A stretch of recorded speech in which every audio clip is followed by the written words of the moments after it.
देवों के देव महादेव शिव गुरु के चरणों में प्रणाम करती हूँ। माँ भवानी जगदम्बा के चरणों में प्रणाम करती हूँ। 33 कोट देवी देवताओं के चरणों में प्रणाम करती हूँ। 3 सुध बताने वाले स्वर्गीय हरिंद्रानंद नीलम दीदी के चरणों में प्रणाम करती हूँ। सभी गुरु भाई गुरु बहना के चरणों में प्रणाम करती हूँ। तो गुरु भाई गुरु बहना, मैं आज एक शिव कथा सुनाने जा रही हूँ, तो प्लीज सुनिएगा। पूरी कथा सुनने से ज्ञान होता है, आधी अधूरी कथा सुनने से शिव गुरु का अपमान होता है, तो इसके लिए प्लीज पूरी कथा सुनिएगा। एक पंडित थे, एक पंडिताइन एक गांव में रहते थे दोनों जन। तो जो पंडित पंडिताइन रहते थे, पंडित जी बहुत विद्वान थे, सब जगह पूजा पाठ करवाते थे, जाते आते थे, पूजा पाठ करवाते थे। तो एक दिन पंडिताइन पंडित जी से बोली कि पंडित जी, आप इतना पूजा पाठ करवा रहे हैं, सब जगह जा आ रहे हैं, और इतना अपने पास सब कुछ रह के मतलब क्या है जब भी एक संतान नहीं है। तो पंडित जी बोले कि हाँ, ये तो सही बात बोल रही है। तो पंडित जी अपने से बड़े पंडित, विद्वान पंडित के पास गए और बोले कि मैं तो पूजा पाठ सब करता हूँ और खुद जाके दूसरे के घर भी करवाता हूँ, एक संतान मेरे पास नहीं है। पंडित जी बोले, विचार किए और बोले कि आपके नसीब में बच्चा नहीं है। तो पंडित जी निराश हो गए। आए घर पे, अभी उनकी बीवी पूछी पंडिताइन की क्या हुआ, क्या बोले पंडित जी? बोले पंडित जी ये बोले कि तुम्हारे नसीब में बच्चा नहीं है। तो पंडिताइन को भी तकलीफ हुआ।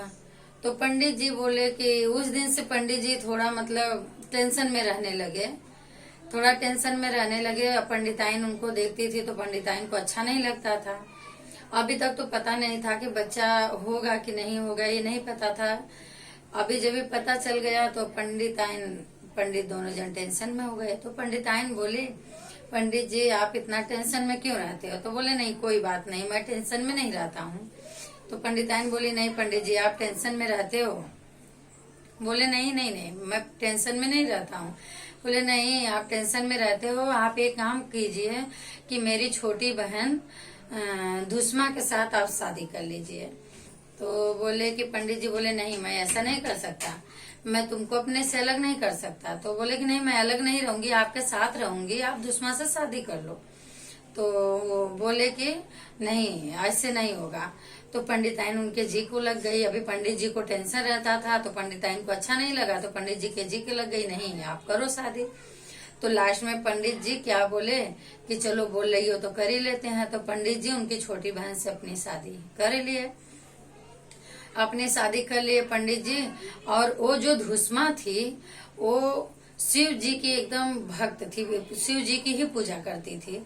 उसका डेली का पार्थिव शिवलिंग का निर्माण करना और उसका विधि विधान पूर्वक अभिषेक करना, पूजा करना, अर्चना करना, उसके बाद में पार्थिव शिवलिंग को सरोवर में ले जाके विसर्जित करना, उसका नित्य यही काम था।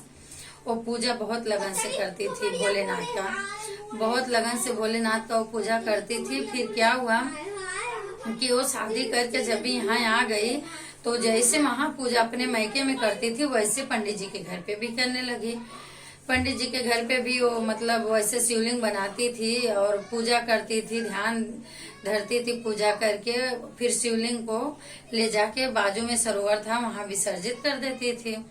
कुछ दिन बीता, अभी ये जो दुष्मा थी वो पेट से रह गई। तो पंडित जी और खुश हुए कि चलो अच्छा, अभी मतलब इनको कुछ नहीं हुआ, कोई बाल बच्चा नहीं हुआ, इनसे है आशा होगा, है अभी तो होगा ही बच्चा। फिर क्या काम किए, बोले कि पंडिताइन, बड़ी वाली पंडिताइन से थोड़ा मतलब दूरी होने लगी और छोटी वाली पंडिताइन से पंडित से ज्यादा मतलब लगाव होने लगा। तो धीरे धीरे 9 महीना बीता, छोटी पंडिताइन को लड़का हुआ और लड़का धीरे धीरे बड़ा हुआ। कुछ दिन बीता, लड़का शादी विवाह की योग्य हो गया। पंडित जी अच्छी लड़की देख के और अपने पुत्र की शादी कर दिए। तभी बोले कि बड़ी पंडिताइन देख रही है दुष्मा के साथ और उनके बहू के साथ, बेटे के साथ पंडित जी बहुत खुश रहते थे। तो ये बड़ी वाली पंडिताइन को अच्छा नहीं लगा। बड़ी वाली पंडिताइन को अच्छा नहीं लगा तो क्या बोली बड़ी वाली पंडिताइन कि अभी कुछ करना पड़ेगा। अभी ये लोग एक ही साथ रहते हैं, मैं ही अकेले हो गई अभी। तो पंडिताइन के बेटे और बहू दोनों सोए थे, धुस्मा के बेटे और बहू दोनों सोए थे, और बड़ी वाली पंडिताइन रात को गई, उनके बेटे की मुंडी काट दी। उनके बेटे की मुंडी जब भी काट दी, उनका बेटा खत्म हो गया। अभी सुबह हुआ, हाहाकार मचा कि मतलब क्या हो गया, पंडित के लड़के को क्या हो गया, रात को ऐसे कैसे हो गया। पंडित रो रहे हैं, चिल्ला रहे हैं, बहू जो है बहू चिल्ला रही है, और जो काटी है बड़ी वाली वो भी चिल्ला रही है, लेकिन जो धुस्मा थी वो नहीं रो रही है। जो धुस्मा थी वो नहीं रो रही है। वो रोज के जैसे वापस लाई, मिट्टी पार्थिव शिवलिंग का निर्माण की, शिवलिंग बनाई, रोज के जैसे जैसे विधि विधान से डेली पूजा करती थी वैसे उस दिन भी पूजा की, क्योंकि उसके मन में तो शिव की श्रद्धा थी, वो शिव की भक्ति थी, वो शिव में ही लीन थी।